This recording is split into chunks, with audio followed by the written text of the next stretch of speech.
Assalamualaikum warahmatullahi wabarakatuh. Selamat malam Pak. Izin Pak, Taruni Dewasa Syarifah Suci dengan NIT 2020425 dari Program Studi Manajemen Transportasi Perkeretaapian kelas 3B. Di sini saya akan menjelaskan mengenai bab 4 yang terakhir, yaitu mengenai prosedur pengoperasian lokomotif diesel elektrik. Yang pertama adalah menggerakkan lokomotif. Beberapa faktor yang mempengaruhi lokomotif adalah antara lain jenis lokomotif, berat rangkaian kereta api, lereng penentu, kondisi trek adalah lengkungan, tanjakan, licin, dan keterampilan masinis. Persyaratan yang harus diperhatikan sebelum menggerakkan lokomotif adalah seperti berikut. Jadi yang pertama, throttle handle-nya itu 1 sampai 8, itu sesuai kebutuhan. Yang kedua, brake handle-nya itu netral, reservoir handle-nya itu sesuai kebutuhan, ICS-nya run, semua CB-nya on, saklar baterainya on. Selanjutnya, setelah semua peralatan kemudi kontrol indikator menunjukkan baik sesuai dengan standar yang ditentukan, masinis boleh menggerakkan lokomotifnya secara perlahan dengan cara menggerakkan gagang tenaga naik setingkat demi setingkat ke notch yang lebih tinggi dan usahakan tidak terjadi roda selip. Setelah terasa ada daya tarik dari lokomotif, selanjutnya rem dilepas secara perlahan dengan tujuan pada saat terjadi mulai gerak kereta api tidak terjadi sentakan. Yang B. Yang B adalah mempertahankan kecepatan. Pada dasarnya, saat mengemudi lokomotif, masinis harus berusaha agar kecepatan kereta apinya berjalan dengan stabil. Untuk dapat mempertahankan kecepatan pada berbagai kondisi jalan, baik pada jalan datar, turunan maupun tanjakan, masinis harus dapat mengatur antara posisi gagang tenaga dengan pengereman harus selalu dalam posisi sesuai yang dibutuhkan. Di samping itu juga harus memperhatikan speedometer dan voltmeter, di mana kedua peralatan ini adalah sebagai penubuhan pada saat menambah atau mengurangi tenaga dan melakukan pengereman. Jangan sampai menunjukkan pada keduanya peralatan tersebut melampaui dari batasan yang distandarkan. Nah, yang C adalah mengurangi kecepatan. Mengurangi kecepatan itu dapat dilakukan dengan dua cara. Yang pertama adalah mengurangi tenaga lokomotif, yaitu menurunkan posisi throttle handle ke posisi yang lebih rendah tanpa dipengaruhi pengereman.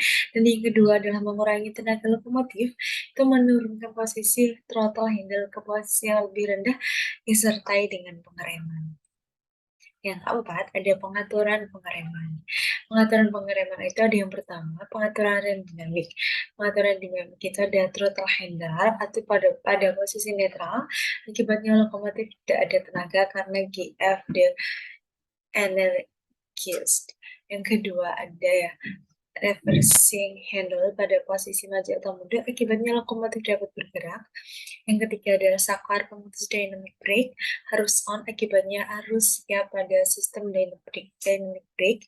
Yang keempat ada circuit breaker dynamic brake, itu harus on, akibatnya harus siap pada sistem dynamic brake. Yang kelima ada dynamic brake handle, itu digerakkan pada posisi B lebih besar ke arah posisi B kecil atau gerakan ke arah berlawanan jarum jam. Akibatnya TM1 dan TM2 terhubung kopel, TM3 dan TM4 terhubung kopel, TM5 dan TM6 terhubung kopel. Dengan adanya hubungan ini, maka TM siap mengeluarkan arus ke grid dan blower. Jadi main field TM1 sampai dengan TM6 terhubung seri. RPM seperti pada not 7, tetapi tiada tenaga karena GF generator valve terputus. Nah, yang kedua, pengaturan rem udara tekan. Itu ada dua. Yang pertama ada pengereman otomatis atau automatic brake. Sebelum menggunakan pengereman otomatis, hal yang perlu diperhatikan adalah gagang tenaga gerakan pada posisi netral, gagang pembalik, arah tetap pada posisi yang dikehendaki, gerakan gagang pengereman otomatis pada posisi servis Pada nok pertama, pada posisi ini tahan beberapa saat dan tekanan udara pengereman pada prepreg ini akan membunuh 5-6 PSI. Setelah terasa ada reaksi pengereman, baru gerakan gagal pengereman secara gradual ke posisi yang dikehendaki.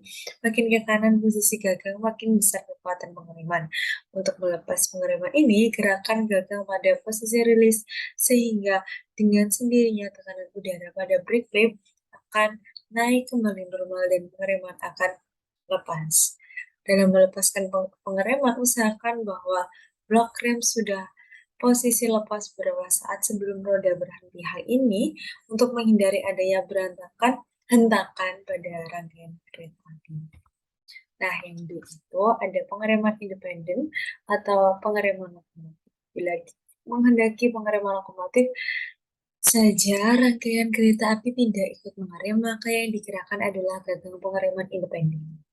Gagang ini mempunyai dua posisi, yaitu posisi rilis dan posisi application. Posisi rilis itu digunakan pada saat lokomotif berjalan biasa dan tidak menghendaki adanya pengereman. Kalau application itu digunakan apabila masinis menghendaki pengereman lokomotif. Posisi ini dicapai dengan cara menggerakkan gagang ke kanan secara bertahap sampai kekuatan pengereman yang dikehendaki. Yang kelima, subbab yang kelima ada pembalikan. Untuk mengerjakan pembalikannya, terlebih dahulu yakinkan bahwa lokomotif telah benar-benar berhenti dan independent brake pada posisi rem, serta TH pada posisi idle, karena bila TH tidak pada posisi idle, maka RH tidak dapat digerakkan. Hal ini terjadi disebabkan ada interlocking antara TH dengan RH. Selanjutnya, setelah lokomotif berhenti, gerakan gagang kembali ke arah gerakan lokomotif yang dikehendaki. Setelah gagal membalik arah pada posisi yang benar, berikan gagang tenaga dari kedudukan 1 sampai 8 tergantung tenaga yang diperlukan secara bertahap serta lepas rem independen perlahan. Yang F itu teknik pendinasan lokomotif ini. Dalam operasional kereta api, pendinasan lokomotif diatur sesuai dengan kebutuhannya operasional tersebut. Ada macam-macam dinasan lokomotif adalah kereta api dengan lokomotif tunggal, yang kedua ada kereta api dengan lokomotif ganda. Pendinasan lokomotif ganda ini, teknik pengoperasiannya itu ada yang pertama pelayanan individu, yang kedua multiple unit, yaitu 2 lokomotif yang 1 masinis, yang ketiga lokomotif ganda dua-duanya di depan, dan yang keempat lokomotif ganda 1 di depan, 1 di belakang. Nah, yang ketiga ada kereta api dengan lokomotif pendorong. Yang G itu menarik lokomotif mati atau tarik dingin. Pada lokomotif dingin harus dijaga oleh teknisi lokomotif guna menjaga dan memberitahu masinis bila ada kelainan pada lokomotifnya yang perlu mendapat penanganan seperlunya. Hal-hal yang perlu diperhatikan saat menarik lokomotif mati dapat dilihat. Yang pertama, throttle handle-nya 1 sampai dengan 8. Reverser handle-nya maju atau mundur. Dynamic brake-nya netral. Automatic brake handle sesuai kebutuhan.